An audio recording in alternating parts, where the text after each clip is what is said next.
What's up guys? I hope you are doing well. I am Veer. Welcome to study law family. तो कैसे हो दोस्तों? मैं आशा करता हूँ शानदार तरीके से आप लोग अपनी लाइफ को एंजॉय कर रहे हो, अपनी सेहत, फैमिली और पढ़ाई का ध्यान काफी अच्छे से रख रहे हो। बहुत ज्यादा इंपॉर्टेंट बात बोली गई यहाँ पर, हमेशा ऐसे लोगों के साथ रहो जो तुम्हारा लेवल बढ़ाने में मदद करेंगे, ना कि आप लोगों का लेवल घटाने में। ये आप लोगों को डिसाइड करना है कि आप लोगों को अपनी संगति कैसी रखनी है। अगर संगति आप लोग अच्छी रखोगे तो आप लोग की जिंदगी में रंगत आना स्टार्ट हो जाएगी, यानी कि आप लोग की जो जिंदगी है वो सही डायरेक्शन में बढ़ना स्टार्ट हो जाएगी। कई बार आप लोगों ने सुना होगा अपने माँ बाप से भी या फिर किसी और जो बड़े बुजुर्ग है घर में कि इसकी संगति में मत रहना, बिगड़ जाएगा, हमेशा अच्छे लोगों की संगति में रहना। उस टाइम पर आप लोग बोलते हो कि यार इनको क्या पता, मतलब अपने आप को आप लोग ज्यादा समझदार समझते हो, पर लेकिन उनका वो एक्सपीरियंस बोल रहा होता है। वो अपनी जिंदगी को जो जी कर आए ना, जो गलतियां उन्होंने अपनी जिंदगी में की है, वो कभी नहीं चाहते हैं कि हमारे बच्चे भी किसी तरीके से वो गलतियां करें, वो कम से कम उससे बच जाएं। यानी कि चाणक्य जो नीति है ना, चाणक्य जो बोलते हैं कि दूसरों की गलतियां सीखे, तो वो ये चाहते हैं कि बच्चे हमारे हिसाब से चलें और कम से कम बच्चे ये गलतियां न करें। पर बच्चे तो अपने आप को वो नहीं कहते ढेर सियाना समझते हैं, अपने आप को सोचते हैं कि माँ बाप जो है वो कहाँ जानते हैं हमारी हाई प्रोफाइल मॉडर्न सोसाइटी की जो थॉट है वो बिल्कुल अलग हो चुकी है। हाँ, आप लोग मान सकते हैं थोड़ी सी चीजें मॉडर्न हो गई है, पर लेकिन बेस जो है ना वो हमेशा एक जैसा ही रहता है। तो वो चीजें आप लोगों को समझनी पड़ेगी, आप लोगों को इन चीजों की रेस्पेक्ट करनी पड़ेगी और हमेशा ये लाइफ में काम आई है। ये कोई पहली बार नहीं है कि ऐसी चीजें आप लोगों को देखने को मिल रही हैं, ठीक है।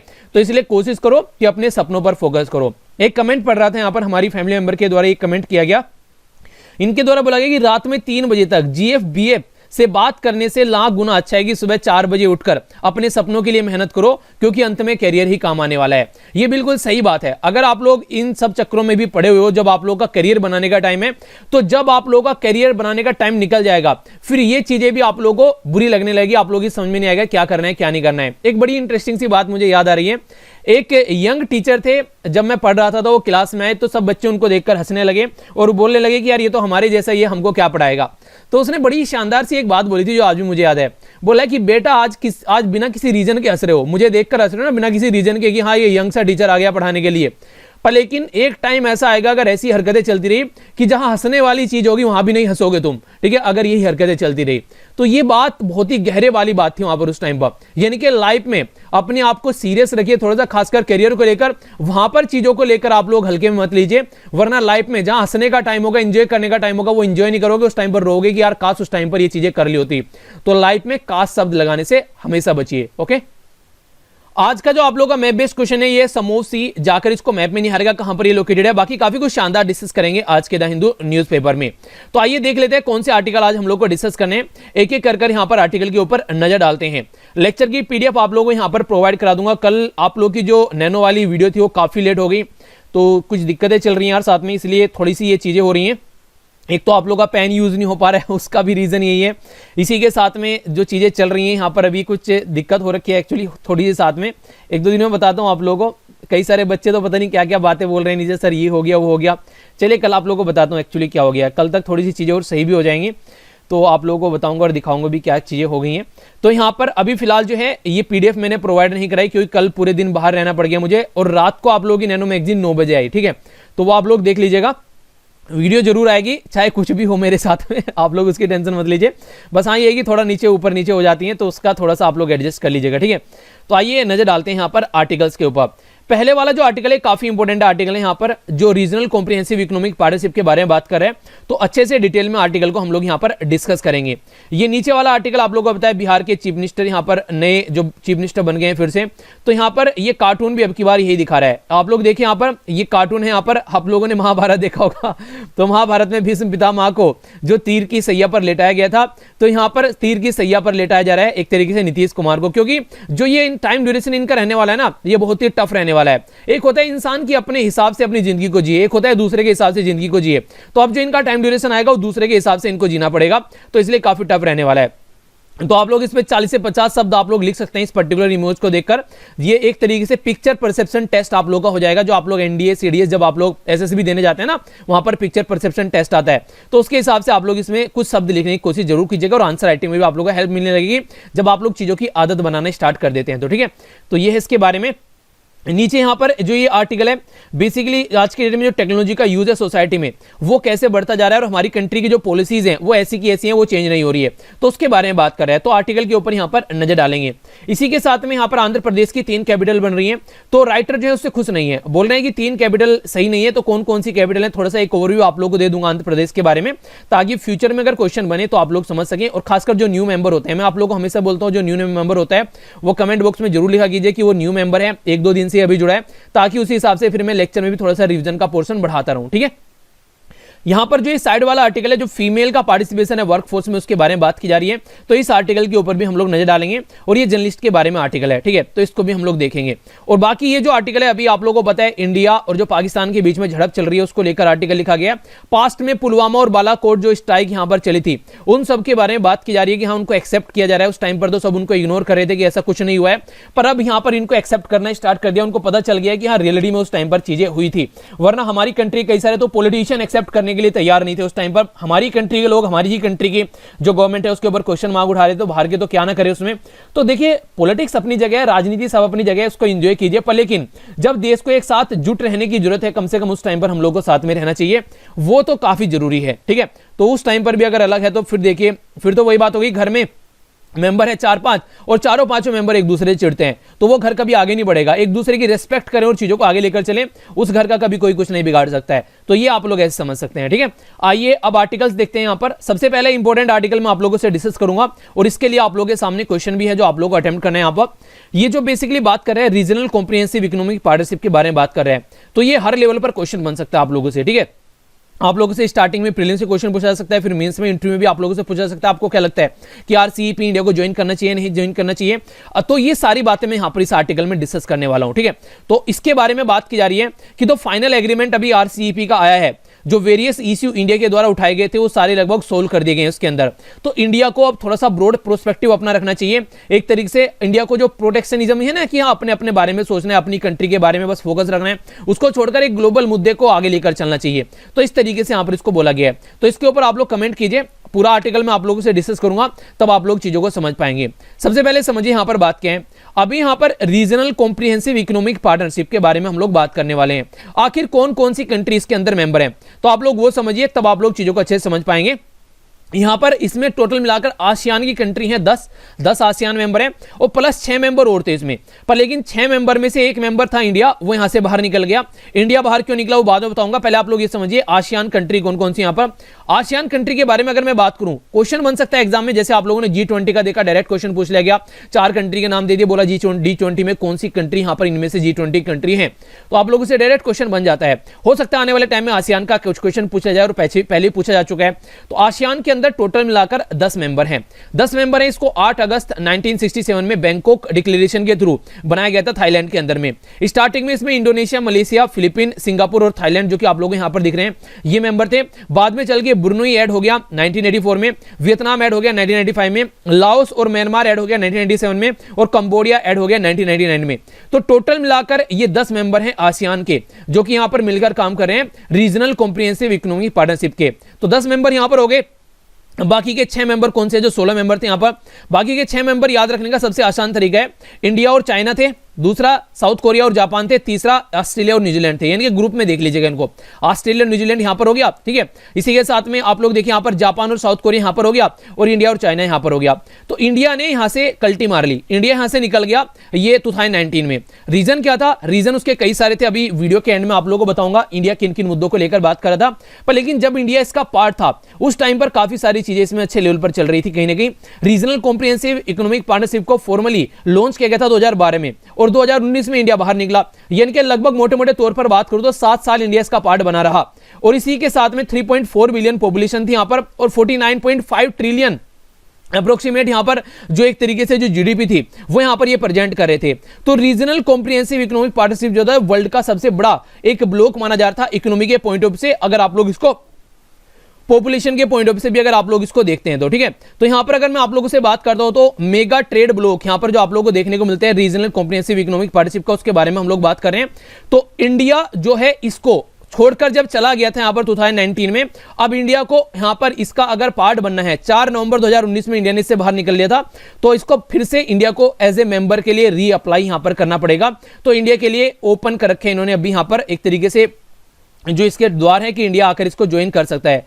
देखिए इसका रीजन कई सारे आप लोगों को देखने को मिलेंगे, ओपन क्यों कर रखे हैं। वहां पर चाइना है, चाइना का काफी सारी कंट्री के साथ में आज के डेट में रिश्ता अच्छा नहीं है, चाइना के साथ में उनकी अच्छी रिश्ता बनता नहीं है, तो चाइना अपना दबदबा दिखाकर रखता है, सबको सप्रेस करने की कोशिश करते हैं। तो इसलिए इंडिया एक ऐसी कंट्री है जो चाइना को टक्कर दे सकता है। तो जो दूसरी कंट्री है, जैसे कि आप लोग देखिए थाईलैंड हो गया, वियतनाम हो गया, ये सिंगापुर हो गया, म्यांमार हो गया, ये भी डायरेक्ट और इनडायरेक्ट वे में चाहते हैं कि इंडिया यहां पर रहे, ताकि चाइना की मनमानी वहां पर अकेले की न चले, और भी कई सारी कंट्री यहां पर इसको टैकल करने के लिए रह सके। जापान चाहता है, साउथ कोरिया चाहता है कि इंडिया यहां पर आए, ठीक है, वियतनाम चाहता है इंडिया यहां पर है, मैक्सिमम मेंबर चाहते हैं कि इंडिया भी यहां पर रहे। अपने फायदे के लिए तो चाहते हैं, क्योंकि इंडिया की बहुत बड़ी मार्केट है। दूसरा ये भी चाहते हैं कि चाइना की एक मनमानी यहां पर न चले, उस तरीके से भी चाहते हैं कि इंडिया यहां पर रहे। बाकी इंडिया यहां से जो बाहर निकला था वो कई सारे जो मुद्दे थे वो यहां पर इस आर्टिकल के एंड में आप लोगों को दिखाता हूं। पहले एंड दिखाता हूं, उसके बाद में आगे बढ़ेंगे।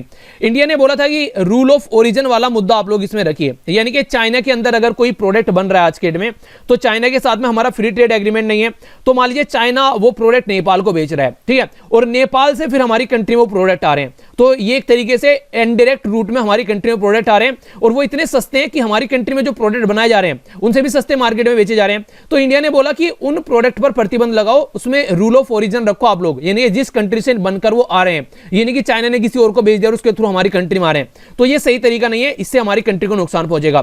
तो रूल ऑफ ओरिजिन वाला मुद्दा इसमें ऐड कर लिया गया है। दूसरा जो सबसे बड़ा मुद्दा था ट्रेड इन सर्विसेज के बारे में यहां पर बात की जा रही थी। तो यहां पर देखिए गुड्स में तो इन्होंने बोला कि हम लोग मान लीजिए दीपावली के पटाखे हैं, दीपावली की मोमबत्ती हैं, या फिर बच्चों के खिलौने हैं, या फिर दूसरे कोई प्रोडक्ट ये बना रहे हैं, तो उनको एक दूसरी कंट्री में ले जाया जाएगा। पर लेकिन सर्विसेज के बारे में बात नहीं कर रहे थे, और हमारी कंट्री सर्विसेज में काफी बड़ा रोल प्ले करती है। इवन हमारी कंट्री की जीडीपी में सर्विस ही टोटल 60% के करीब अपना रोल प्ले करती है। तो अब यहां पर यह मुद्दा हो गया, सर्विस आप लोग इसमें इंक्लूड नहीं कर रहे हैं। हमारी कंट्री की पॉपुलेशन है वो तो यहां पर सर्विस देने वाले लोग हैं, दूसरी कंट्री में हमारी कंट्री के डॉक्टर जा रहे हैं, साइंटिस्ट जा रहे हैं, इंजीनियर्स जा रहे हैं, तो अगर उनकी सर्विस नहीं आप लोग लोगे, इसके अंदर इंक्लूड नहीं करोगे, तो हमारी कंट्री में मैन्युफैक्चरिंग एक्टिविटी ज्यादा है नहीं है, तो हमारी कंट्री तो बस मार्केट बनी रहेगी, तुम अपना प्रोडक्ट लाके यहाँ पे बेचते रहना, और हमारी कंट्री के लोग बाहर जा नहीं पाएंगे, उनको जॉब मिलेगी नहीं। तो एक तरीके से सर्विसेज को इंक्लूड किया गया। इसी के साथ में मूवमेंट ऑफ द पर्सन जो था ये काफी इंपॉर्टेंट था इंडिया के लिए, क्योंकि इंडिया के अंदर ना पॉपुलेशन बहुत ज्यादा है, तो यहाँ पर चीप लेबर मिल जाती है, एक सस्ती लेबर मिल जाती है, तो वो लेबर अगर दूसरी कंट्री में जाती है तो वहां पर उनको भी फायदा होता है। पर लेकिन मूवमेंट ऑफ द पीपल अभी काफी कम कर दिया गया था जब से यहां पर डोनाल्ड ट्रंप आए। ऑल ओवर वर्ल्ड में ये हरकतें चल रही थी कि लोगों का मूवमेंट यहां पर होना ही नहीं चाहिए, सब यही बातें बोल रहे थे कि एक तरीके से बाहर के लोगों से खतरा लग रहा था सबको कि हाँ यार हमारी जॉब खा जाएंगे, ये वो पता नहीं क्या क्या चीजें चल रही थी। तो इंडिया ने बोला कि अगर इसमें मूवमेंट ऑफ द पीपल ही नहीं होगा तो हमारी कंट्री में तो बस सामान आएगा, हमारे लोग बाहर जाकर काम ही नहीं कर पाएंगे। और हमारी कंट्री वर्ल्ड में सबसे ज्यादा रेमिटेंस लेती है, वो इसीलिए लेती है क्योंकि हमारी कंट्री के लोग बाहर जाकर काम करते हैं। तो ये भी एक काफी बड़ा मुद्दा हो गया, तो ये भी इंक्लूड करना है। इसी के साथ में जो रेमेडी और सेफगार्ड है, ताकि आपने जो लोकल एरिया के जो यहाँ पे मैन्युफैक्चरर है उनका भी इंटरेस्ट बचा रहे, खासकर हमारे किसान हो गए उनका इंटरेस्ट बचा रहे, तो उसको भी ध्यान देने की बात की गई। तो ये सारे पॉइंट मैक्सिमम जो इंडिया के थे वो इंक्लूड यहाँ पर कर लिए गए। तो अब इंडिया को थोड़ा सा आगे निकल कर आना चाहिए, ये यहाँ पर राइटर बोल रहे हैं। तो हालांकि इन्होंने खुद भी बोला है कि इंडिया रीअप्लाई यहाँ पर कर सकता है, तो इंडिया आसानी से अगर चाहे इसका पार्ट बनना तो इंडिया पार्ट बन सकता है। अब आर्टिकल में समझते हैं आर्टिकल क्या है। यहाँ पर आर्टिकल में बोला गया कि एक तरीके से थ्रेट और ट्रीट, यानी कि एक तरीके से यहाँ पर जो धमकी और इलाज की बात की जा रही है। देखिए इंडिया पहले मेंबर था यहाँ पर, अब फिर से इसको अप्लाई करना पड़ेगा।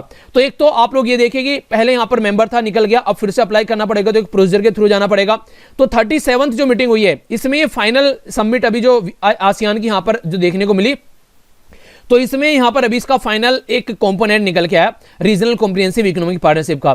तो ये जो बेसिकली 15 कंट्री के द्वारा साइन किया गया, 15 में से पहले 16 थी, यहां पर 6 थी यानी कि अलग से कंट्री, और 10 थी आसियान कंट्री, पर इंडिया बाहर निकल गया। तो अब 10 आसियान कंट्री रह गए, और China, Japan, south Korea, Australia और न्यूजीलैंड रह गए, इंडिया बाहर निकल गया। तो ये जो ट्रेडिंग ब्लॉक है इन्होंने फाइनल एग्रीमेंट साइन कर दिए इंडिया की एब्सेंस में, यानी कि इंडिया यहां से एब्सेंस था, इंडिया ने क्लास अटेंड नहीं किया यहाँ पर, ठीक है, तो इंडिया क्लास में नहीं गया तो यहाँ पर एब्सेंट हो गया, तो इंडिया के बिना ही क्लास चलती रही पूरी। अब यहां पर जो एक तरीके से अगर बात करें यहां पर ट्रेड के बारे में, इंडस्ट्री के बारे में और फार्मर ग्रुप के बारे में, जो रीजन थे यहां पर कई सारे टाइम टू टाइम जिनके बारे में बात की जा रही थी, वो सारे मुद्दों को यहां पर इंक्लूड करने की कोशिश की गई है।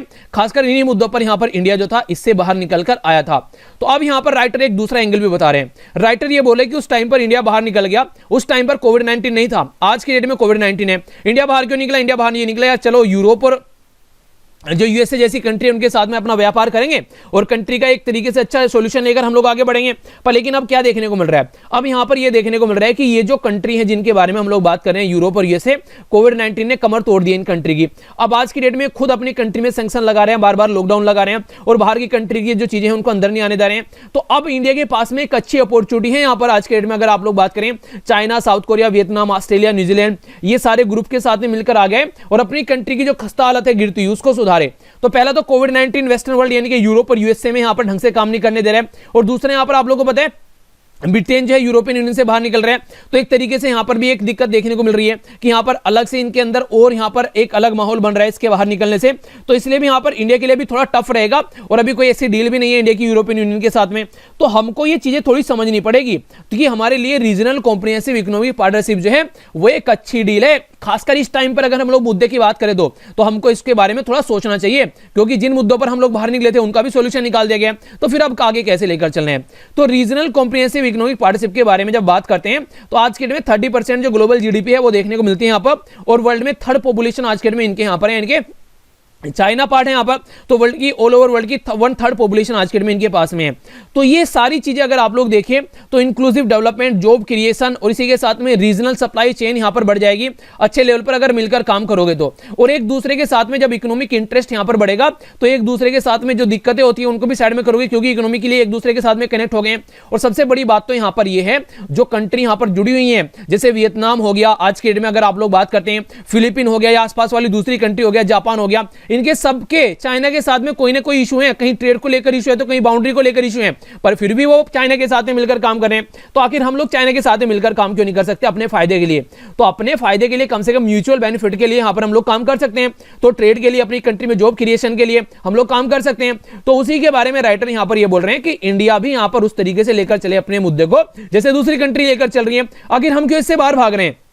हम भी उनके साथ में मिलकर काम करें, और जो हमारी जो टेंशन थी रूल ऑफ ओरिजिन वाली, ट्रेड इन सर्विस वाली, मूवमेंट ऑफ द पर्सन वाली, वो तो सारे इन्होंने टैकल कर ही दिए। तो अब हमको इसको ज्वाइन करने के बारे में सोचना चाहिए। तो हम लोग को एक प्रोटेक्शनिज्म की नीति नहीं अपनानी चाहिए, एक ओपननेस हम लोग को रखनी चाहिए ताकि हम लोग भी इसका फायदा उठा सके। ठीक है, कई सारे आप लोगों ने देखा होगा, जब मैंने आप लोगों से वन रोड वन बेल्ट वाला कॉन्सेप्ट डिस्कस किया था, उस टाइम पर भी कई सारे लोग ये थे बोलते थे कि इंडिया को इसको ज्वाइन कर लेना चाहिए, क्योंकि इंडिया को भी कनेक्टिविटी का पार्ट यहां पर बनना चाहिए। ठीक है, तो देखिए ये सारे मुद्दे ऐसे होते हैं, ये इन पे आप लोग एक साइड में आप लोग होकर नहीं बोल सकते कि ज्वाइन कर लेना चाहिए, नहीं कर लेना चाहिए।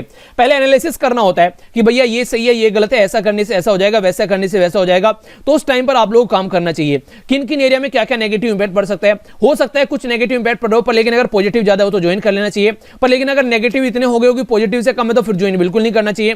तो ये सारे मुद्दे इंक्लूड करने के बाद में, एनालिसिस करने के बाद में, अगर आप लोगों को लगता है कि इसको ज्वाइन करना चाहिए तो आप लोगों को इसको ज्वाइन करना चाहिए, फिर से एक बार रीथिंक करना चाहिए कि हाँ यार इसको ज्वाइन कर लेते हैं। ठीक है, तो ये था कंप्लीट आर्टिकल। अब यहां पर एक क्वेश्चन है जो कि आप लोगों को अटेम्प्ट करना है, तो इस क्वेश्चन को अटेम्प्ट कीजिएगा। कई सारे बच्चे बहुत प्यारा आंसर लिख रहे हैं यार, देखो सीखो उनसे, वो इतने कंटिन्यूअसली आंसर लिख रहे हैं। आप लोग अगर नहीं लिख रहे हो तो फिर कैसे काम चलेगा? देखिए यार, करत करत अभ्यास के वो कौन सा है, वो एक दोहानी है कुछ ऐसे ही है कि करत करत अभ्यास के सरजत हुई सुजान, कुछ ऐसा करके। मतलब अभ्यास करने से आप लोग चीजों को सीखोगे, अभ्यास करने से आप लोगों को चीजें मिलेंगी। इस तरीके से नहीं कि आप लोग सोचते रहे यार सामने वाला माँ के पेट से सीख के थोड़ी ना है, आप भी लिखना स्टार्ट करो, आपका भी एक तरीके से उसी लेवल पर पहुंच जाओगे। तो काम करना स्टार्ट करो, काम से मत डरो। ठीक है, जब तक डरते रहोगे तब तक चीजें नहीं सुधर पाएंगी। ओके, यही बात यहां पर बोलने की कोशिश की जा रही है। आइए अब आगे बढ़ते हैं, नेक्स्ट आर्टिकल की ओर चलते हैं, जो कि एक इंपॉर्टेंट आर्टिकल है। यहां पर ये वाला भी, यहां पर बात की जा रही है इस आर्टिकल के अंदर में कि आज की डेट में अगर पॉलिसी फ्रेमवर्क आप लोग देखिए हमारी कंट्री में और जैसी टेक्नोलॉजी बढ़ रही है उसके साथ में ये मैच नहीं करता है। ये बिल्कुल ऐसे आप लोग बोल सकते हैं कि हमारी कंट्री में आज के डेट में हम लोग स्पेस में जा रहे हैं और बाबा आदम के जमाने का एजुकेशन सिस्टम फॉलो कर रहे हैं।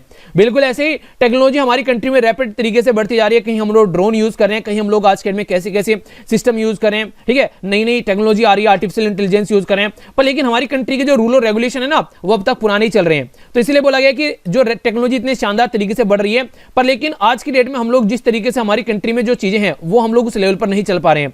तो आज के डेट में इंफॉर्मेशन जो है करेंसी बन गई है। आप लोगों ने सुना भी होगा कई सारे बड़े बड़े लीडर बोलते हैं इंफॉर्मेशन एक नई करेंसी है आज की डेट में, ठीक है, data is the new oil, इस तरीके से वर्ड यूज किए जाते हैं। उसका रीजन क्या है? उसका रीजन यहां पर यह सीधा सीधा, अगर आज की डेट में आप लोग देखिए कुछ सर्च करते हैं गूगल के ऊपर या फिर यूट्यूब के ऊपर, तो उसी तरीके की चीजें आप लोगों को रिकमेंडेशन में आने लगती है। तो उन्होंने क्या किया, आप लोगों की जो चॉइस थी उसको उन्होंने काउंट कर लिया और उसके ऊपर आप लोगों को वही चीजें दिखानी स्टार्ट कर दी। और वही चीजें आप लोग रेगुलर देखोगे तो कल को ऑनलाइन वही चीजें आप लोग खरीदोगे, तो उनके पास में डेटा गया, उनकी वजह से उनकी एक तरीके से जो एक्सपोर्ट उनका बढ़ गया। तो कहने का मतलब यहां पर सीधा सीधा कि अगर आज की डेट में आप लोग इस तरीके से कुछ सर्च करते हो तो उनके पास में डेटा जाता है, इंफॉर्मेशन जाती है और उससे फिर उनकी इकोनॉमी बढ़नी स्टार्ट हो जाती है। तो एक नई करेंसी बोला जा रहा है यहां पर आज के डेट में इंफॉर्मेशन को, डेटा को। तो ये काफी ज्यादा जरूरी है, आने वाले टाइम में इंडिया भी इसमें पैटर्न में काम करता हुआ चलता हुआ नजर आए। कंप्यूटिंग पावर जो है वो काफी लार्ज स्केल पर बढ़ गई है। पहले मोबाइल जो हुआ करता था वो इतना बड़ा हुआ करता था, इसी के साथ में अगर बात करें कंप्यूटर एक रूम में आया करता था, आज के डेट में कंप्यूटर आप लोग जेब में लेकर घूमते हो। तो इस लेवल पर आज के डेट में चीजें चेंज हो चुकी हैं। तो इन्फॉर्मेशन गैदरिंग आज के डेट में अगर देखिए और इन्फॉर्मेशन का एनालिसिस एक नया आयाम निकलकर सामने आया है। ये आप लोगों को डिसीजन मेकिंग में हेल्प करेगा और न्यू करेंसी जिसको बोला गया इन्फॉर्मेशन को, उसको प्रोसीजर को आगे ले जाने में काम करेगा। तो मोर इफिशिएंट और मोर एक तरीके से चीजें अगर आप लोगों को वैल्यू ऐड करना है इसमें, तो ये आप लोगों को एनालाइज करना पड़ेगा। ऑटोमोबाइल के बारे में अगर बात करें 40% आज के में इलेक्ट्रॉनिक बेस्ड कंपोनेंट आप लोगों को देखने को मिलेंगे। इसी के साथ में डिजिटाइज फॉर्म में अगर आप लोग चलते हैं यहां पर, तो यहां पर इलेक्ट्रॉनिफिकेशन के बारे में बात करें, इंडस्ट्रियल एक्टिविटीज के बारे में बात करें, ये सारी स्किल्ड सेट ऑफ यहां पर चीजें आप लोगों को देखने को मिलेगी। देखिए एक टाइम पर ऐसा था कि कंप्यूटर अगर लाए जाएंगे तो लोगों की जॉब चली जाएगी। क्या ऐसा आप लोगों को लग रहा है कंप्यूटर के आने से जॉब चली गई? आज की डेट में इतनी सारी हर गली नुक्कड़ चौराहे पर आप लोगों को कंप्यूटर और मोबाइल की दुकान देखने को मिल जाती है। तो इसने जॉब बढ़ा दी, पर लेकिन जॉब वैसी नहीं, अब आप लोगों को स्किल्ड जॉब यहां पर देखने को मिलेगी। यानी कि जो पढ़ा लिखा पर्सन होगा, थोड़ा सा स्किल्ड जॉब होगा, वही काम कर पाएगा। तो स्किल की रिक्वायरमेंट यहां पर इसने बढ़ा दी, ना कि जॉब कम कर दी। स्किल सीखो और जॉब करो आराम से। तो गवर्नमेंट का जो फोकस है, एक तो यहां पर लोगों की लाइफ को इंप्रूव करने की बात की जा रही है, इसी के साथ में इकोनॉमिक डेवलपमेंट के बारे में बात की जा रही है। तो यहां पर इकोनॉमिक डेवलपमेंट और लाइफ को अगर इंप्रूव करना है तो उसके चलते गवर्नमेंट को उसी तरीके से स्पेशलाइज्ड डिपार्टमेंट बनाने पड़ेंगे और इसी डिजाइन की पॉलिसी लानी पड़ेगी, ताकि उस लेवल पर आप लोग चीजों को इंप्लीमेंट कर सको। 20th सेंचुरी में अगर आप लोग देखिए तो रीजनेबल सक्सेसफुल जो चीजें देखने को मिली, जो आज के डेट में जो कंट्री आगे बढ़कर आ रही है, कहीं ना कहीं उन्होंने पास्ट में सारे डेवलपमेंट किए हैं अगर आप लोग देखें, ठीक है। इसी के साथ में रिसेंट डेवलपमेंट अगर टेक्नोलॉजी में हम लोग लेकर चल रहे हैं तो बाउंड्रीज ब्लर कर दी हैं। आज के डेट में हम लोग घर पे बैठे बैठे उसके साथ में मीटिंग कर रहे हैं। रीजनल कॉम्प्रिहेंसिव इकोनॉमिक पार्टनरशिप की सब अपनी कंट्री ने अपने घर में बैठकर करी, कोई किसी कंट्री में गया ही नहीं। ऑटोमोबाइल इंडस्ट्री के बारे में आप लोग बात कर लो, जो पॉलिसीज गवर्न कर रही हैं यहाँ पर हमारी कंट्री में, तो उनको एक सही लेवल पर लेकर चला जाए और काफी हद तक हम लोग काम भी कर रहे हैं इस लेवल पर। यानी कहने का मतलब यहाँ पर जो टाइम की रिक्वायरमेंट है, आज के दिन में हमारी कंट्री में ड्रोन यूज किए जा रहे हैं कई जगह एग्रीकल्चर में, जो दवाइयां हैं उनका छिड़काव करने के लिए, ताकि किसानों की हेल्थ पर नेगेटिव इंपैक्ट न पड़े। तो इस तरीके से आप लोग समझिए, अगर आज की डेट में हम लोग टेक्नोलॉजी का यूज कर रहे हैं, पर लेकिन हमारी कंट्री में जो रूल और रेगुलेशन है वो यहाँ पर इसको अलाउ नहीं करते, तो कैसे काम चलेगा? इलेक्ट्रॉनिफिकेशन और डिजिटलाइजेशन ऑटोमोबाइल सेक्टर में, ये आज के डेट में हमारी कंट्री में इंडस्ट्रियल पॉलिसी में इनको कवर ही नहीं किया जा रहा अब तक। जो electronics and information technology ministry है जो गवर्न करती है इसको, तो उसको कवर करके चले। इसी के साथ में अगर बात करें ड्रोन के बारे में, अगर आप लोगों को ड्रोन यूज करना है तो कई तरीके के सेक्टर में इसको यूज किया जा रहा है आज के दिन में, इंक्लूडिंग एग्रीकल्चर सेक्टर में। तो आप लोगों को कई सारे इंटर डिपार्टमेंट से क्लियरेंस लेना पड़ेगा ड्रोन को एग्रीकल्चर में यूज करने के लिए भी। जबकि आज के दिन में अगर देखिए बहुत सारे यूट्यूबर ड्रोन के सोर्स लेते हैं, बहुत सारे यूट्यूबर ड्रोन यूज करें, बहुत सारी एग्रीकल्चर में इसको यूज कर रहे हैं, दवाइयों को छिड़काने में, इवन अमेजन वगैरह जो है डिलीवरी सर्विसेज में ड्रोनों को यूज कर रहे हैं। तो आप इतने लेवल पर चीजें बढ़ रही है, पर लेकिन आप लोग इनको ढंग से यूज क्यों नहीं कर रहे, उसके बारे में आप लोग बताइए। तो ये सारी बातें बताने की कोशिश की जा रही है। पॉलिसी फ्रेमवर्क जो है आज के दिन में अगर आप लोग बात करें, इंटर जो यहाँ पर डिपार्टमेंटल जो कोऑपरेशन की बात करते हैं, इसी के साथ में एक तालमेल होना चाहिए, ताकि अगर काम हो जाए तो आराम से हो जाए। ये नहीं कि जैसे मैंने आप लोगों को बताया था, एक बार मैंने फोन का कनेक्शन लेने गया था, वहां पर इंटरनेट लेना था मुझे दिल्ली के अंदर में, तो पड़ोस में वहां पर बैठा हुआ है, एक कमरे से दूसरे कमरे में कह रहा है कि वहां कल एक चपरासी लेके उस कमरे में उसको जाएगा, उसको जो आपने फॉर्म भरा है, और वहां से फिर वो कनेक्शन इशू करेगा, तो 2 दिन बाद में आना। मैंने कहा यार उसको पकड़ा दो वहां पर ले जाकर, भी 10 मिनट भी लगी, 1 मिनट लगी, यहां से गेट से निकल के उस गेट में तो घुसना है। कह रहा भाई एक प्रोसीजर होता है, चपड़ासी आएगा तो उसको लेकर जाएगा। मैंने कहा मैं बन जाता हूं चपड़ासी, मैं दे देता हूं यार, लेकर तुम कनेक्शन दे दो मुझे बहुत काम है इंटरनेट से। तो कहना भैया देखो प्रोसीजर तो प्रोसीजर होता है। मैंने कहा यार ये अच्छा प्रोसीजर है, मैंने कहा टाइम की कोई अहमियत ही नहीं है। तो इस तरीके से क्या हो रहा है, ये दिक्कत ये हो रही है कि एक तरीके से काम करने के लिए तैयार नहीं रहते हैं लोग, ठीक है। वरना बताओ वहां से एक कमरे से दूसरे कमरे में उसको लेके जाना है और वो बोल रहा है कि कल पहुंचेगा वहां पर। अरे यार इतनी देर में तो तुम उसको साउथ इंडिया में पहुंचा दो नॉर्थ इंडिया से। तो ये दिक्कतें यहाँ पर देखने को मिलती है। तो ऐसी छोटी छोटी चीजें अगर जरा सी देर में चेंज हो जाए तो फटाफट काम होना स्टार्ट हो जाए। ये जो ह्यूमन इंटरफेरेंस रहता है ना ये काम करने में, ये सारा गड़बड़ करता है मामला। और खासकर जो आलसी टाइप के लोग होते हैं तो ऐसी हरकतें करते हुए नजर आते हैं। तो इंटर डिपार्टमेंटल कोऑपरेशन की जरूरत है काफी ज्यादा काम करने के लिए, एक सिनर्जी यानी कि तालमेल की जरूरत है। और इसी के साथ में जो डिपार्टमेंट की जो पॉलिसी है, जो चैलेंज फेस कर रही है टेक्नोलॉजी को लेकर, उनको आप लोगों को लेकर चलना है, क्योंकि आज के दिन में बाउंड्री कहीं ना कहीं खत्म कर दिया टेक्नोलॉजी ने। जिस तरीके से आप लोग चीजों को देख रहे हैं तो उसके हिसाब से हमारी कंट्री में चीजें भी होनी चाहिए, यानी कि ये सब चीजों को साथ में लेकर आप लोगों को चलना पड़ेगा। ये समझाने की कोशिश यहां पर की जा रही है। तो एक अच्छा आर्टिकल है, आप लोग समझ सकते हैं कि टेक्नोलॉजी के साथ साथ में हम लोग को बढ़ना चाहिए। उन्हीं कहते हैं समय के साथ में बढ़ो वरना पीछे छूट जाओगे। तो वही बातें यहां पर समझाने की कोशिश की गई इस पर्टिकुलर आर्टिकल के अंदर। ठीक है, आगे बढ़ते हैं। नेक्स्ट जो आर्टिकल है ये काफी इंपॉर्टेंट आर्टिकल आप लोग बोल सकते हैं। हमारी कंट्री के तो पॉइंट ऑफ से इंपॉर्टेंट है ये, इसी के साथ में ऑल ओवर वर्ल्ड के पॉइंट ऑफ से इंपॉर्टेंट आप लोग बोल सकते हैं। वुमेन का जो पार्टिसिपेशन है, यानी कि महिलाओं का जो पार्टिसिपेशन है, महिलाएं जो काम करती हैं उनको किस तरीके से हम लोग एक्नॉलेज कर रहे हैं, वो कहीं ना कहीं एक्नॉलेज ही नहीं किया जा रहा है। एक तो मैक्सिमम महिलाएं आज के में घर में जैसे माता बहनें काम करती हुई नजर आती हैं तो उनके काम को कोई मानता ही नहीं है। घर पे खाना बनाना, पूरे दिन बच्चों को संभालना, साफ सफाई करना, इसको काम में काउंट ही नहीं होता है। क्यों? क्योंकि वो पैसे नहीं कमाती है। ठीक है, पर उनको ये नहीं पता अगर ये काम करना छोड़ दिया जाए तो जो बाहर काम करने वाले हैं उनकी खस्ता हालत हो जाए जरा सी देर में। तो उसको एक्नॉलेज करना, और जो ऑलरेडी जो आउटर सेक्टर में भी काम कर रही है महिलाएं उनको भी उस लेवल पर ट्रीट नहीं किया जाता है। तो इसके चलते यहां पर ये काफी इंटरेस्टिंग कुछ डेटा है जो आप लोग यूज कर सकते हैं अगर वुमेन इंपावरमेंट के बारे में लिखने के लिए आए तो। बात की जा रही है जो 2020 का जो साल है, ये यहां पर दो मेजर इवेंट इसमें देखने को मिले जिसके बारे में बात की जा रही है। ये 2020 में यहां पर दो मेजर इवेंट कौन कौन से इनको समझिए। पहले तो यहां पर 50 ईयर हो चुके हैं जब committee on status of women in India यहां पर ये स्टेब्लिश की गई थी, और इसने बात की थी टुवर्ड्स इक्वलिटी, यानी कि वुमेन को इक्वल स्टेटस देने की बात की थी, और यूनाइटेड नेशन के पैटर्न पर चलने की कोशिश इनके द्वारा की गई थी। जैसे यूनाइटेड नेशन ने फ्रेमवर्क बना रखे उसके हिसाब से काम करने की कोशिश की गई थी। पर क्या 50 साल पूरे होने के बाद भी हम लोग सोसाइटी में वुमेन को अपने जैसा इक्वल स्टेटस, यानी कि मेल के जैसा, यानी कि पुरुष के जैसा इक्वल स्टेटस, पुरुष के जैसे इक्वल हम लोग महिलाओं को कर पाए? क्या महिलाओं में और जो पुरुष है उनमें समानता आ पाई है? तो ये आज के दिन में भी हम लोग को सोचने के लिए मजबूर करता है 50 साल होने के बाद भी। 25 साल हो चुके हैं यहां पर Beijing platform for action. Beijing यानी कि चाइना की कैपिटल है बीजिंग। इसमें यहां पर एक एक्शन प्लेटफॉर्म के लाने की बात की थी। बोला गया था कि वुमेन रिलेटेड हम लोग को डेवलपमेंट करना है और वुमेन को हम लोग को इंपावर करना है और वुमेन को सोसाइटी में अपने कंधे से कंधा मिलाकर हम लोग को चलाना है। तो इनके द्वारा जब यहां पर ये बात बोली गई थी तो उसको भी 25 साल हो चुके हैं। क्या आप लोगों को लग रहा है ऐसा कुछ देखने को मिल रहा है? इवन हमारी कंट्री में तो छोड़िए, ऑल ओवर वर्ल्ड में कहीं इस तरीके की चीजें आ रही हैं? आज की डेट में भी आप लोगों को इस लेवल का डेवलपमेंट देखने को मिल रहा है? ऑल ओवर वर्ल्ड में देख लीजिए, उठाकर कितने कंट्री के जो महिलाएं हैं, प्राइम मिनिस्टर है या प्रेसिडेंट है, ऑल ओवर वर्ल्ड में क्या अपनी कंट्री में उठाकर देख लीजिए कितने राज्य की चीफ मिनिस्टर महिलाएं आज की डेट में। आप लोग नजर उठा के देखिए कितने राज्य की चीफ मिनिस्टर आज के डेट में महिलाएं हैं, तो आप लोगों को यहां पर उदाहरण मिल जाएगा। आज के डेट में हमारी कंट्री में मेंबर ऑफ पार्लियामेंट कितनी महिलाएं हैं, आप लोगों को उदाहरण मिल जाएगा। हमारी कंट्री में आज के डेट में अगर बात करिए अगर साइंस के फील्ड में कितनी महिलाएं हैं तो आप लोगों को उदाहरण मिल जाएंगे। तो आज के डेट में भी वुमेन को हम लोग उस लेवल पर नहीं लेकर आ पाए जहां पर उनकी रिक्वायरमेंट थी। तो position of women in workforce in India अगर देखिए, इसी के साथ में अगर पेंडेमिक में तो और खस्ता हालत हो गई, रही सही जॉब थी जो वो भी चली गई। तो न्यू इंडियन जो labour code relation of to the women labour है और ज्यादा इंपैक्ट यहां पर डलता हुआ नजर आ रहा है। तो इसके चलते अगर हम लोग एक डेटा निकाले 2004 से लेकर 2018 तक का, तो सबसे बड़ी बात यहां पर यह कि जेंडर गैप जो है एजुकेशन के पॉइंट ऑफ से जो काफी श्रिंक करने की बात की जा रही थी, कुछ इंपैक्ट आप लोग बोल सकते हैं, लेकिन not up to the mark, यानी कि इतना नहीं है। जेंडर गैप जो है पार्टिसिपेशन वो कहीं ना कहीं जिस लेवल पर बढ़ना चाहिए था, जिस लेवल पर जेंडर गैप जिस लेवल पर घटना चाहिए था वो घटता हुआ आप लोगों को नजर नहीं आ रहा है। इसी के साथ में अगर बात करें यहां पर lowest labour participation rate of women जो कि आप लोगों को देखने को मिलेगा, ये कंटीन्यूअस डिक्लाइन हो रहा है कि हाँ हम लोग मानते हैं भैया डिक्लाइन हो रहा है, ठीक है सही है कि यहाँ वुमेन जो है वो काम करती हुई नजर आ रही है, पर लेकिन रियलिटी में क्या उस लेवल पर हम लोग पहुंच चुके हैं? ये तो वही बात होगी कि बच्चों को पढ़ाना स्टार्ट करते हैं, चलो बच्चों को साइंटिस्ट बनाते हैं, ठीक है, सोचा हम लोगों ने 50 साल पहले। पर आज की डेट में भी जो बच्चे हैं अगर उनको बात करें, स्टार्टिंग की एजुकेशन है उनको ये दी जा रही है कि वो अपना एबीसीडी भी नहीं पढ़ना नहीं जानते हैं, अपना एक तरीके से स्टार्टिंग में जो छोटी छोटी कैलकुलेशन होते हैं वो भी करना नहीं जानते हैं। तो क्या बच्चों को साइंटिस्ट बना लोगे आप लोग? यार पहले आप लोग बेस तो सुधारो। तो वही कंडीशन यहां पर बोली गई इनके द्वारा कि लेबर फोर्स का पार्टिसिपेशन बढ़ रहा है, एक तरीके से वो एक गैप है वो घट रहा है एक तरीके से, पर लेकिन जितना रिक्वायरमेंट है उतना नहीं हो रहा है भैया। आप लोग इलाज कर रहे हैं किसी पर्टिकुलर पर्सन को, वो बीमार है, आप लोग उसको दवाई दे रहे हैं, पर लेकिन उतनी दवाई उसको मिल नहीं रही है जिससे वो सही हो जाए। वो 50 साल से उस पे पड़ा हुआ है जिस पे जिस पे बेड पे पड़ा हुआ था।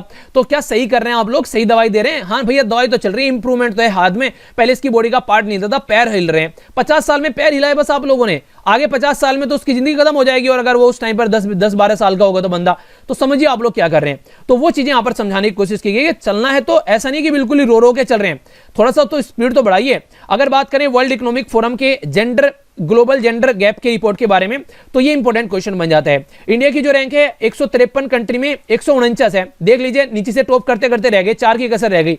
तो हम लोग कहां पर बैठे हुए हैं, तो यहां से आप लोग समझिए। इसी के साथ में जो वुमेन का इकोनॉमिक पार्टिसिपेशन है, जो अपॉर्चुनिटी है, उसके बारे में अगर आप लोग ध्यान रखें, हमारी कंट्री काफी नीचे देखने को मिलेगी। और यहां पर ऑक्सफैम रिपोर्ट के हिसाब से बात करें 2019 में, तो जेंडर गैप जो है वो हाईएस्ट है एशिया के अंदर, और एशिया में इंडिया भी आता है। नेशनल सैंपल सर्वे के हिसाब से चलें 4.75 मिलियन जो डोमेस्टिक वर्कर हैं, ठीक है, तो उसमें से डोमेस्टिक वर्कर के अंदर आप लोग यहां पर 60% के करीब वुमेन देखने को मिलेगी। अब यहां पर कोविड-19 ने काफी बुरी कंडीशन यहां पर डाली। Centre for monitoring Indian economy के बारे में बात करें, 39% जो वुमेन है वो अपनी जॉब लॉस्ट कर चुके हैं अप्रैल से लेकर मई के महीने में। अगर 29% के बारे में बात करें, पुरुष ने लॉस की है, यानी कि पुरुष ने जो है वो 29% जॉब लॉस की है, तो महिला ने 39% जॉब लॉस की है। यानी कि महिला जो है पुरुष से 10% ज्यादा जॉब लॉस कर बैठी है अपना। अब जो ये कंडीशन चल रही है इसके चलते, तो यहां से समझ में आता है कि सबसे ज्यादा इंपैक्ट किसके ऊपर कहां पर पड़ता है। तो ये चीजें हम लोगों को समझनी है। यूएन के बारे में बात करें, कोविड-19 की वजह से जो इंपैक्ट पड़ा है लो पेड और इसी के साथ में इनसिक्योरिटी वुमेन के ऊपर, वो काफी ज्यादा पड़ा है। आज के में पहले तो एक तरीके से पहले तो ऑलरेडी वुमेन अगर इक्वल कैपेबल है एज ए, जैसे वुमेन के, यानी कि एक महिला है और एक पुरुष है, दोनों के बीच में कैपेबिलिटी के बारे में बात करें, अपनी एजुकेशन क्वालिफिकेशन के बारे में बात करें, एक्सपीरियंस के बारे में बात करें, दोनों में इक्वल एक्सपीरियंस क्वालिफिकेशन है, तो वहां पर जो पुरुष है उसको ज्यादा पैसे मिलेंगे, जो महिला है उसको कम पैसे मिलेंगे। ऑलरेडी वो कंडीशन आप लोग सोसाइटी में देखने को मिल रहे हैं। उनकी सिक्योरिटी के बारे में बात करें, वुमेन का जो वर्क प्लेस पर उनकी जो सेफ्टी होती है उसके बारे में बात करें, तो वो भी नहीं मिल पाती है, तो लो पेड रहता है। इनसिक्योर महिलाएं, इंप्लॉयमेंट उनको देखने को मिलता है, poor women condition, working condition देखने को मिलती है। तो इंडिया को इन सब चीजों पर फोकस देकर चलना चाहिए। इंडिया में बात करें, इनइक्वल जेंडर डिवीजन आप लोगों को इवन घर के अंदर भी आप लोगों को देखने को मिल जाएगा। लड़का चाहिए और लड़का ही काम करता हो अच्छा लगता है, लड़की तो घर में रहनी चाहिए, ये सारी चीजें आप लोगों को वहां पर भी देखने को मिल जाती है। और पेंडेमिक ने चीजें एक तरीके साबित भी कर दी कि लड़कियां जो है वो एक तरीके से घर में ही रहेंगी, अच्छे से वो घर को संभालेगी। उनके ऊपर अत्याचार भी पड़ गए, पेंडेमिक में पिटाइयां हो रही है, लड़ाइयां हो रही है औरतों की, वो कंडीशन आप लोगों को देखने को मिल रही है। तो अगर बात करें वर्ल्ड हेल्थ ऑर्गेनाइजेशन के हिसाब से, तो 70% जो वर्ल्ड की हेल्थ केयर और जो सोसाइटल जो वर्कर है वो वुमेन है, यानी कि यहां पर भी जो वुमेन ही एक तरीके से सारी चीजें संभाल रही हैं। इंडिया के अंदर अगर बात करें, फ्रंट लाइन जो वर्कर है वो कौन है, वो आशा वर्कर है, जो एक तरीके से काम करती नजर आती हैं। इसी के साथ में अंडर पेड या फिर ओवर वर्क, यानी कि कम पैसे मिलते हैं और ज्यादा काम कराया जाता है, तो कौन करती है, महिलाएं करती हैं। तो यहां पर भी आप लोग ये देखिए, तो इंडिया को रिसेंटली जो 3 लेबर कोड हमारे द्वारा पास किए गए हैं, जिसमें ऑक्यूपेशनल सेफ्टी को ध्यान में रखकर, यहां पर हेल्थ और वर्किंग कंडीशन को ध्यान में रखकर, इंडस्ट्रियल रिलेशन को ध्यान में रखकर, सोशल सिक्योरिटी को ध्यान में रखकर, जॉब देने वालों के ऊपर फोकस दे रखा है, जॉब करने वालों के यानी कि वर्कर के ऊपर फोकस नहीं है। उनमें बहुत सारी महिलाएं भी हैं, उनके बारे में कौन बात करेगा। तो ये जो लॉ हमारी कंट्री में लाई जा रही है, महिलाओं की कंडीशन और ज्यादा बिगाड़ेंगे एक तरीके से। ईज ऑफ डूइंग बिजनेस तो आप लोगों को सुधार देंगे, हाँ भैया लेबर सस्ती मिल रही है और ये हो रहा है वो रहा है, पर लेकिन महिलाओं की कंडीशन के बारे में कौन बात करेगा, जिनकी ऑलरेडी खस्ता हालत है उनके बारे में कौन बात करेगा। तो यहां पर एक्नॉलेज जो करना चाहिए था, यहां पर उनके ऊपर फोकस ही नहीं दिया गया है। ना इधर जेंडर गैप, यानी कि जेंडर गैप महिलाओं को ज्यादा जॉब दे रहे हैं या फिर पुरुष को ज्यादा दे रहे हैं, उनके बारे में कोई बात ही नहीं कर रहे हैं। इसी के साथ में नॉन पेमेंट, यहां पर कई बार पेमेंट नहीं की जाती है, ठीक है, खासकर जो वेज और बोनस के बारे में बात करें उनके बारे में कोई बात ही नहीं करता है। सैलरी मिल रही है बहुत है, बोनस भी दो यार, उनको काम कर रहे हैं बेचारे।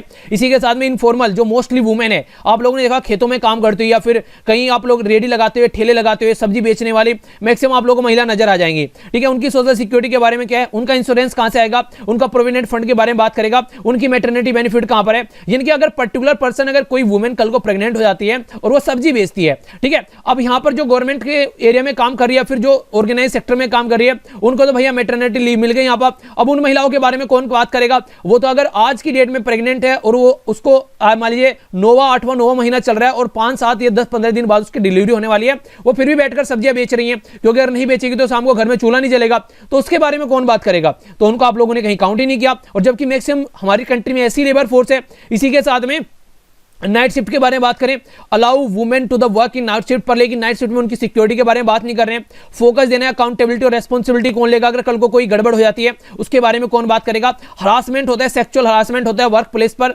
कई सारी वुमेन मिस हो जाती हैं, उनके बारे में कौन बात करेगा। मैटरनिटी बेनिफिट के बारे में बात करें, वो अनचेंज रहे। जब हम लोग बात करते हैं अगर किसी को अडेप्ट करना है, अगर किसी बच्चे को अडेप्ट करना है, वो 3 महीने का है, वहां पर तो आप लोग दे रहे हैं इनको, पर लेकिन 3 महीने से अगर थोड़ा सा ज्यादा हो गया वहां पर आप लोग मैटरनिटी बेनिफिट नहीं दे रहे हैं, तो उसके बारे में कौन बात करेगा। तो ये बहुत सारे मुद्दे ऐसे हैं जो आप लोग काम करने वाले, बात करने वाले थे, आप लोगों ने इनको काउंट ही नहीं किया, तो उनको काउंट नहीं करने तो कैसे काम चलेगा। तो ऐसे थोड़ी ना चलता है जैसे आप लोग काम चला रहे हैं। तो ये सारी चीजें आप लोगों को काउंट करके चलनी थी यहां पर। तो ये सारे मुद्दे यहां पर ये बेसिकली राइटर के द्वारा उठाए गए हैं, ठीक है। तो ये सारे मुद्दे, आई होप कि आप लोग इनको समझ रहे होंगे। तो ये पूरा एक मुद्दा था यहां पर। आइए अब आगे बढ़ते हैं। नेक्स्ट जो आर्टिकल है यहां पर ये आंध्र प्रदेश के बारे में। तो आंध्र प्रदेश में घुसने से पहले मैं आप लोगों को आंध्र प्रदेश के मैप में घुसाता हूं। यहां पर ये है, यहां पर आंध्र प्रदेश, ये हो गया तेलंगाना। 2014 में एक नया राज्य निकाला गया आंध्र प्रदेश से, जिसका नाम था तेलंगाना। उसकी कैपिटल है हैदराबाद। आंध्र प्रदेश को नई कैपिटल देने की बात की तो उसको बनाया गया अमरावती। तो पहली गवर्नमेंट थी, उन्होंने बोला कि ग्रांड स्केल की कैपिटल बनाएंगे, ऑल ओवर वर्ल्ड में लोग जानेंगे कि हम भैया ये कैपिटल है। पर लेकिन सपने सच नहीं होते हैं, कई बार आप लोगों को देखने को मिला यहां पर गवर्नमेंट चेंज हो गई। तो जो आंध्र प्रदेश की जो कैपिटल थी वो एक पहेली बन गई आज की डेट में। पहेली कैसे बन गई आज की डेट में अगर बात करें, आप लोग ये समझिए हमारी कंट्री में एक सुप्रीम कोर्ट है, ठीक है। तो सुप्रीम कोर्ट है हमारी कंट्री में, तो कई सारे लोग ये बोलते हैं यार सुप्रीम कोर्ट है, अगर मान लीजिए कोई तमिलनाडु से आ रहा है, केरला से आ रहा है, उसको भी यहीं पर ही आना पड़ रहा है, तो वही हमेशा ये बोलते हैं कि आप लोग इसका थोड़ा सॉल्यूशन निकालो, सुप्रीम कोर्ट की ब्रांच बनाओ। इवन कई सारे हाई कोर्ट आप लोगों को देखने को मिलेंगे। तो आप लोग कई बार देखिए, जैसे उत्तर प्रदेश में बात करते हैं, ठीक है, अगर आज के डेट में जो एनसीआर के जो लोग रहते हैं उनको अगर जाना पड़ता है तो उनको भी उस दूसरी साइड में जाना पड़ता है। कई बार ये बोलते हैं कि नॉर्थ इंडिया में अगर उत्तर प्रदेश या कई सारे राज्य के बारे में बात करें, कुछ दिनों पहले हम लोगों ने ऐसी कुछ बातें की थी यहाँ पर पौंडीचेरी के बारे में, तो खुद के हाई कोर्ट होने चाहिए, अब उनको वहां पर जाना पड़ता है वो सारे काम करने के लिए, तो इसलिए थोड़ा सा डिस्ट्रीब्यूशन होना चाहिए। तो यहां पर इनके द्वारा क्या किया गया, कैपिटल बनाएगी काफी ग्रांड स्केल पर लेकिन जो नए चीफ मिनिस्टर आए वाईएस जगनमोहन रेड्डी साहब, ठीक है, वाईएसआरसीपी को ये निकलकर जो यहां पर आए, इनके द्वारा बोला गया कि चलो एक कैपिटल नहीं बना, चलो एक कैपिटल नहीं बनाते, 3 कैपिटल बनाते हैं, ठीक है। तो इनके द्वारा 3 कैपिटल बनाने की बात की गई। तो आंध्र प्रदेश की 3 कैपिटल बनाने की जब बात की तो बोला गया विशाखापत्तनम जो होगी वो एग्जीक्यूटिव कैपिटल बनेगी, यानी कि जहां पर लोग बैठेंगे और काम करेंगे। अमरावती जो होगी लेजिस्लेटिव कैपिटल बनेगी, यानी कि यहां पर लॉ बनाए जाएंगे, रूल और रेगुलेशन बनाए जाएंगे असेंबली में पास करके। कुरनूल जो होगी वो जुडिशियल कैपिटल बनेगी, यानी कि जो जस्टिस वगैरह से रिलेटेड जो चीजें होगी, जो हाईकोर्ट वगैरह होंगे वो कुरनूल के अंदर होंगे, ठीक है। तो इस तरीके से इनके द्वारा 3 कैपिटल की बातें यहां पर रखी गई। पर लेकिन यहां पर जो राइटर हैं वो इनके इस डिसीजन से खुश नहीं है। राइटर ये बोल रहे हैं कि जो आप लोगों ने पंगा किया है ना यहाँ पर साउथ अफ्रीका के बेस पर, जैसे साउथ अफ्रीका के अंदर अगर आप लोग जाएंगे तो 3 कैपिटल है, कौन सी कैपिटल है वो जाकर सर्च करो और मुझे बताओ कमेंट बॉक्स में, ठीक है। यानी कि आप लोगों का होमवर्क हो गया। तो इसको देखिएगा, थोड़ा सा मैप भी देख लीजिएगा, साउथ अफ्रीका कौन कौन सी कंट्री टच करती है, और साउथ अफ्रीका के अंदर भी कंट्री देखने को मिलेगी आप लोग की, ध्यान से देखिएगा थोड़ा, ठीक है। तो यहां पर उनका जो कैपिटल का फॉर्मूला है, अगर आप लोग देखिए कोई ज्यादा एक सक्सेस फॉर्मूला आप लोग नहीं बोल सकते इस तरीके से, ठीक है। तो इस तरीके से एक एम्बिशियस प्लान जो पहली गवर्नमेंट के द्वारा बनाया गया था, तो उसको आप लोग चेंज कर एक वर्ल्ड क्लास जो कैपिटल बन रही थी 2014 में एक नया राज्य बनाया गया, और आप लोग 3 कैपिटल यहां पर बना रहे हैं। कई बार ऐसा भी मुद्दा यहां पर देखने को मिलता है, एक कैपिटल में अगर चीजें चल रही हैं तो आसपास में ही चीजें होनी चाहिए, ठीक है, यानी कि वहीं पर ही चीजें हो तो एक अच्छा सोल्यूशन निकल जाते हैं। पूरे कई जगह आप लोग उनको घुमा दोगे, कोई काम आज होना तो कल को होगा, क्योंकि वहां पर पहुंचने में टाइम लग जाएगा, कई दूर दूर चीजें बन गई यहां पर। तो इस तरीके से डेवलपमेंट जो है वो आप लोग कैसे कर पाएंगे, कैसी चीजें लेकर चल पाएंगे, तो कई सारी चीजें हैं, कुछ तो इसको सही बोल रहे हैं, कुछ इसको गलत बोल रहे हैं, ठीक है। तो यहां पर जो राइटर हैं उसको चीजों को पसंद नहीं कर रहे हैं। आप लोग क्या लगता है 3 कैपिटल होनी चाहिए? अगर होनी चाहिए तो क्यों, अगर नहीं होनी चाहिए तो क्यों? तो अगर आप लोगों से कोई क्वेश्चन पूछने लगे, आप लोग इसका क्या आंसर दोगे? तो आप लोग भी अपना थोड़ा सा माइंड जो है वो यूज करो, और नीचे कमेंट बॉक्स में आप लोग अपनी राय बताओ किसके बारे में आप लोगों की क्या राय है, 3 कैपिटल होनी चाहिए या फिर नहीं होनी चाहिए, होनी चाहिए तो क्यों होनी चाहिए, और नहीं होनी चाहिए तो क्यों नहीं होनी चाहिए। तो ये क्वेश्चन है जो आप लोगों को अटेम्प्ट करना है, ठीक है। तो अटेम्प्ट करो इसको, एक क्वेश्चन हो रहा है, इसको भी अटेम्प्ट करो, इसका आंसर आप लोग दो।